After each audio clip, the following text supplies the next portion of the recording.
Welcome back to Crypto VIP Lobby. In today's tutorial, I'm going to show you how to link your bank account to Binance step by step. This will allow you to deposit money from your bank into Binance and also withdraw your profits back to your bank account. If you're new to Binance or crypto trading, this is one of the most important things to learn, so stick with me until the end. Before you can add a bank account, Binance requires identity verification, also called KYC. Log in to your Binance account. Go to your profile in the top right corner. Click on Identification. Submit your documents, usually a government ID like a passport or driver's license, plus proof of address. Once verified, your account will unlock fiat deposits and withdrawals. This step is mandatory. Without KYC, you can't link a bank account. Now let's add your bank account. 1. From the Binance dashboard, go to Wallet, Fiat and Spot. 2. Click Deposit. 3. Choose your local currency, like USD, EUR, GBP, or INR. 4. Select Bank Transfer as your payment method. 5. Binance will ask you to enter your bank account details, such as account number, bank name, and routing or SWIFT code. Important, the bank account must be in your own name. Binance doesn't accept third-party transfers. Once added, Binance saves this bank account for future deposits and withdrawals. Let's walk through a deposit. Suppose I want to deposit 500 USD. I select USD, bank transfer, ACH or SWIFT, depending on your region. Enter the deposit amount. Binance will show me their bank details. Using my online banking app, I transfer 500 USD to the Binance account shown. Once the transfer is complete, Binance credits the money into my Fiat and Spot wallet. Depending on your country, this can take from a few minutes up to 1 to 3 business days.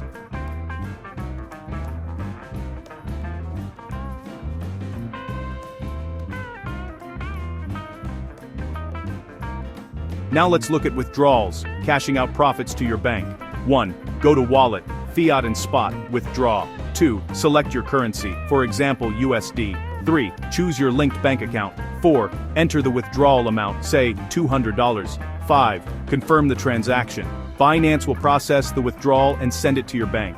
Just like deposits, the timing depends on your region. Local transfers are usually fast, while international ones via SWIFT may take a couple of days. Let's quickly cover fees, limits, and safety. Fees. Some methods like SEPA in Europe or ACH in the US are very cheap or free. SWIFT transfers often include a fee. Limits. Your daily deposit and withdrawal limits depend on your verification level. Higher KYC, now higher limits. Security. Always enable two-factor authentication, 2FA, on your Binance account. For larger transactions, Binance may also ask you for additional verification. One last tip. If you're dealing with large amounts, always make a small test deposit or withdrawal first to confirm your details are correct. And that's it.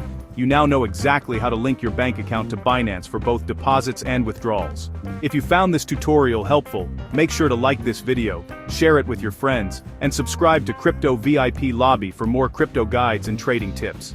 Thanks for watching, and I'll see you in the next video.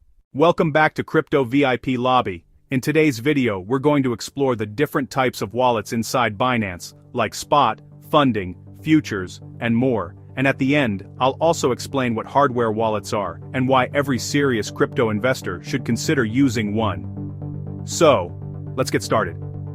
First, we have the Fiat and Spot wallet. This is the main wallet in Binance. It's where your deposits from your bank or crypto transfers first arrive. When you trade in the spot market, like buying Bitcoin with USDT, your coins are stored here. Think of it as your primary pocket where you hold the crypto you actively trade. You can also directly withdraw from this wallet to external wallets outside Binance. Next, we have the Funding wallet. This is mainly for P2P trading in Binance Pay. If you buy USDT through Binance's peer-to-peer system, your crypto will first land here. It's separate from the Spot wallet to keep your trading funds and your payment funds apart. Now let's move to Margin wallet and Futures wallet. Both are for advanced traders. In the Margin wallet, you can borrow money from Binance to trade with leverage. Example, put 500 USDT as collateral, borrow another 500 and trade with $1,000. But remember, margin trading is high risk. In the Futures wallet, you trade contracts instead of actual coins. These can be USDT-M or Coin-M futures. This is where leverage can go even higher. So again, more risk, but also more potential reward. If you're a beginner, it's best to avoid these until you're more experienced. The Earn wallet is for generating passive income. Here you'll find products like flexible savings, locked staking, and launch pool. When you move crypto into Earn, it no longer sits in your spot wallet, it moves into the Earn wallet where it starts earning rewards. Example, if you put 100 USDT into flexible savings, it shows in the Earn wallet and pays you daily interest. Binance also has some special wallets. Pool wallet, for mining rewards if you mine crypto with Binance. Options wallet, for trading crypto options contracts. And Binance also offers a DeFi wallet inside the app, which is non-custodial, meaning you control your own private keys. These are less commonly used unless you're into mining, options, or decentralized finance. Remember, transfers between Binance wallets are instant and free. You can move funds from your funding wallet to your spot wallet, or from spot to futures, without paying blockchain fees. It's just like moving money between pockets, inside the same backpack. Now let's talk about something outside Binance, hardware wallets. A hardware wallet is a physical device that stores your crypto's private keys completely offline. Unlike Binance wallets, which are custodial, Binance holds the keys for you. With a hardware wallet you control the keys and therefore, full ownership of your crypto. Popular examples are Ledger Nano X and Trezor Model T. They are considered the safest way to store crypto long-term.